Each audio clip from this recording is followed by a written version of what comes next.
Francie Nolan. Thanks for visiting my YouTube channel, A True Grows in Brooklyn. Today's edition, we're going to discuss what happened in my life that is portrayed in the story by Betty Smith. So the story starts on a typical Saturday afternoon.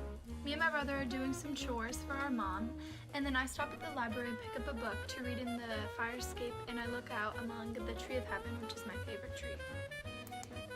I live in a pretty rundown part of Brooklyn, and my dad's an alcoholic, so that leaves my mother to make all the money for our family. So then there's a flashback, and we get to see my dad, Johnny, and my mom, Katie, meet, and eventually marry 6 months later and have me. My dad comes from a pretty weak family, and my mom comes from a pretty strong family made up of Austrian women. So after me and my brother Neely are born, my family goes through a lot of struggles with poverty and hardships. And my dad becomes even more alcoholic, but my mom stays strong and makes a lot of money for my family. This is when I start school, but I don't like it because I'm treated unfairly because I'm poor. Then I transfer to a new one where I'm treated equally. This is when the flashback ends, and sadly the audience becomes aware of all the different ways that I've lost my childhood innocence. The scary run-in with a sex offender, and I start to become really ashamed of my alcoholic father and what he means to our family. Sadly, my father ends up dying, and this changes me a lot.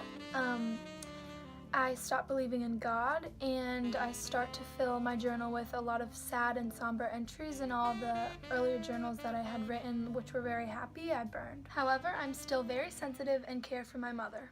At my 8th grade school graduation, I received flowers that my mom gave me, and she told me that my dad had saved up money so that in the future she could buy those flowers for me on my graduation day.